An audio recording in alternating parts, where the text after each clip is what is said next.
মাইরে ভাই ও প্যানেল মে আর গুছাইছে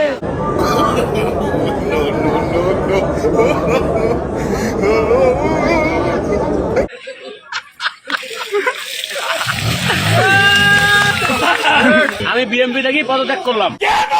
তো চলিয়ে শুরু করতে हैं। খুব টেনশনে আছি রে বাবা। কিসের টেনশন তোমার? টেনশনে আছি এই নির্বাচনের খরচ নেই, কয়টা ফ্যামিলি কার্ড, কয়টা কৃষি কার্ড, কয়টা স্বাস্থ্য কার্ড, এই কার্ড ছাপাতেই তো সব খবর হয়ে গেছে আমার। মামা লোক নাকি আবার টাকা দেবে কি করবে কোথায় গিয়ে, আমি তো নির্বাচন কমিশন যে টাকার কথা কইছে ওই 40 লাখ না পাওয়া এই দিয়ে আমার কিছু হবে না রে বাবা। হবে না তো, শোনো এই ইন্টারিম সরকারটা তো মোটামুটি তোমাদেরই। কেমনে? কেমনে? এই যে তোমরা বললা গণভোট হবে না, হলো? হয় না, আমরা বড় দল। ঠিকই আছে, তোমরা তো বড় দলই। তারপর ধরো তোমরা 12 তারিখে নির্বাচন চাইলে, 12 তারিখে নির্বাচন ডেট ফাইনাল হতেই পারে, আমরা বড় দল। এটাই। হ্যাঁ, তারপরে ধরো এই যে তোমরা বিভিন্ন জেলা উপজেলায় ডিসি এসপি তোমাদের কথাই উঠতেছে বসতেছে, আসামি পর্যন্ত কাকে ধরবে কাকে ছাড়বে সব তো তোমাদের কথা হচ্ছে। কেসি কাটে উদ্বোধন তাকে তোমরাই করতে, মানে আমরা না গেলে তো উদ্বোধন করি না। এই জন্যই তো মামা বাবা, আমরা বড় দল। বড় দলই তো। তাছাড়া সবচেয়ে বড় কথা হচ্ছে তোমাদের যে সমস্ত প্রোটোকল লাগতেছে, মানে একটা বিশাল পাওয়ার তোমরা মনে ব্যাপার স্যাপার হয়ে গেছে মামা। বড় দল, বড় দলই তো মামা।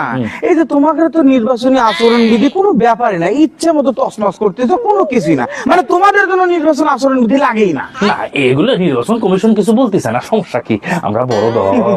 এটা কোনো কথা? নির্বাচনের ব্যয় মেটানোর জন্য ফেসবুক লাইভে এসে ভিক্ষা চাইলেন ওই ডকমারানির বলে আমতারিক কিয়া তুই কিয়া পাইতেছিস না কেউ দেন না। আমি ঢাকা 12 আসন থেকে নির্বাচন করছি। নির্বাচন পরিচালনা করার জন্য যে বিশাল ব্যয় নির্বাহ তা আমার একার পক্ষে বহন। হাতে ঢাকা 12 আসনে তো নির্বাচন করেন, এখন ভিক্ষা খুঁজতে হয়েছে, হাতের কিছু সহযোগিতা করতেন। আমি মনে করি হাতের যেগুনে সহযোগিতা করব খরাত দিব, ইগুনে জীবনও হরের ভিক্ষা দেন। শিবির জিতলে ঢাকা বিশ্ববিদ্যালয়ের কোনো ছাত্র সংগঠন এটাকে মানবে না, কেউ মানবে না। এই নির্বাচন বাতিল হয়ে যাবে, কারণ এটা গ্রহণযোগ্য না। এটা বাংলাদেশের সাথে সাংঘর্ষিক, জাতির সাথে সাংঘর্ষিক। নির্বাচনে দাঁড়াতে পারে সব কইরা, কিন্তু জিতলে কেউ মানবে না।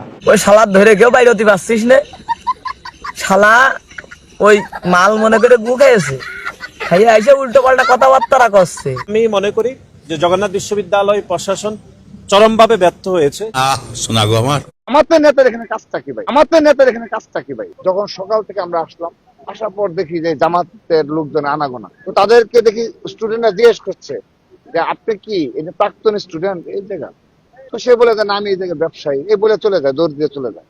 আবার কেউ জিজ্ঞেস করতেছে আপনাকে কোনো ছেলে মেয়ে কি এখানে পড়াশোনা করে নাকি, যে আপনি যে এরকম মানে তারপর যে করছেন? তো তারা বলে যে না না না আমি ব্যবসায়ী কিংবা আমি আসছি মুজাহিদ। তো তারা ইসলাম কায়েমের কথা বলে।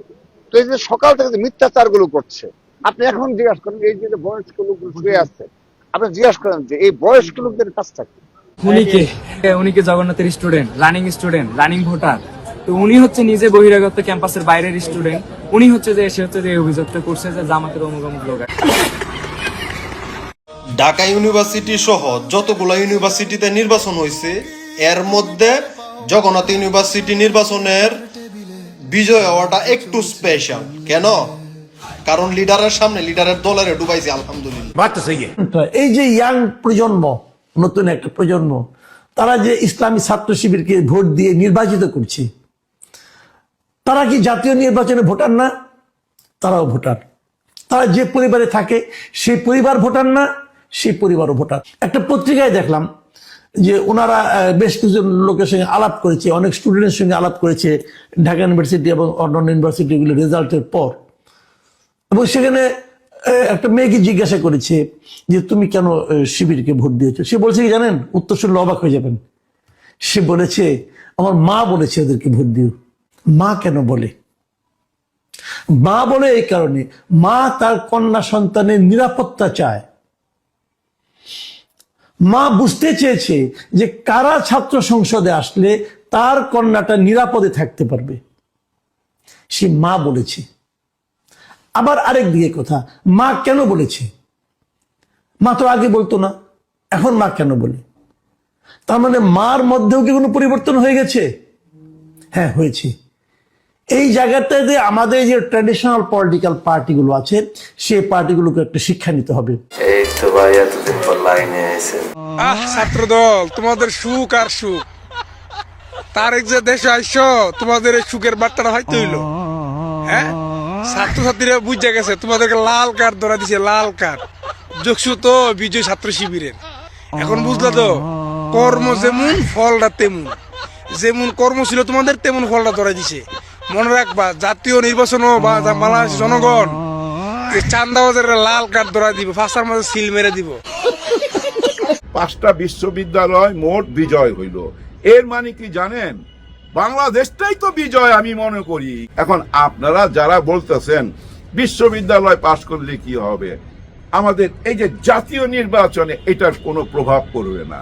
আপনারা আসলে বুদ্ধু, বোকারাম। হ্যাঁ, আসলেই বোকারাম। কারণ কি জানেন, এই যে বিশ্ববিদ্যালয় যারা পড়ে এরা শুধু ঢাকার তো কেউ না, এবং কেউ চিটাগাঙের এমনও না, কেউ নোয়াখালীর এমনও না, এক জায়গার না ভাই, এক জেলার লোক না তো, বাংলাদেশের সব জেলা গ্রামগঞ্জ থেকে উঠা আসা কিছু মানুষ যারা হাসনাত আব্দুল্লাহ হইতে চায়, যারা হাদি হইতে চায়, তারাই কিন্তু আজকে এই ছাত্র শিবিরের সাথে যোগ দিছে, এই বিশ্ববিদ্যালয়তে লেখাপড়া করতেছে।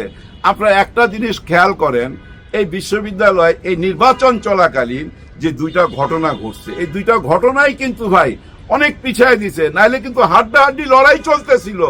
ঘটনা 2টা কি? একজনের নারায়ে তাকবীর আল্লাহু আকবার, এক বোন এই যে স্লোগানটা দিছে তার হাত থেকে মাইকটা কেড়ে নেওয়া হয়েছে। এটা দেখতে কেমন দেখায় বলেন আপনারা? এটা ভালো লাগে এটা ইসলামিক কান্ট্রিতে? আবার দেখেন, আরেকটি বোন ও নির্বাচনে ভোট চাচ্ছে, কার জন্য? তার হাজবেন্ডের জন্য। তার হাজবেন্ড নির্বাচন করতেছে। এখন হেজাব পরা এই বোনটির কেন ভোট চাইতেছে, এর জন্য আইসা তাকে ধরলো কারা? ছাত্র দলের ছেলেপেলেরা। এই তুমি কে, বহিরাগত, কেন এখানে তুমি? সে বলল যে আমি এই বিশ্ববিদ্যালয়ে একজন ছাত্রী, আইন বিভাগে পড়ি, এ আমার আইডি কার্ড। কিচ্ছু মানলো না ভাই, ওই যে মব জাস্টিস কইরা তাকে পুলিশের হাতে দিল। পুলিশের কাছে যে ওই বোনটি বলতেছে এই যে আমার আইডি কার্ড, আমি কোনো ভুয়া ব্যক্তি না, আমার হাজবেন্ড নির্বাচন করতেছে, আমি তার জন্য তো ভোট চাইতেই পারি, আমার কেন হেজাব নিয়ে টানাটানি হবে? তখন ওই পুলিশও প্রতিবাদ করলো, যাই তোমরা ভুল করতেছো, ও তো এই বিশ্ববিদ্যালয়ের ছাত্রী। কিন্তু না, ওই যে যারা আসছিল তারা এখন ওই বোনটিকে রাইখা পুলিশের উপরে চড়াও। হ্যাঁ, পুলিশের উপরে চড়া হয়ে গেছে, কেউ মারতে যায়, কেউ হুমকি দেয়, যা ইচ্ছা তাই ব্যাপার। যাই হোক, এই যে 2টা ঘটনা বললাম, এই 2টা ঘটনা ভোট চলাকালীন হয়েছে, কিন্তু এতে কি এফেক্ট করতে পারে আপনারাই বলেন? এরপরও কি এই দলকে কেউ ভোট দিবে? না, দিবে না।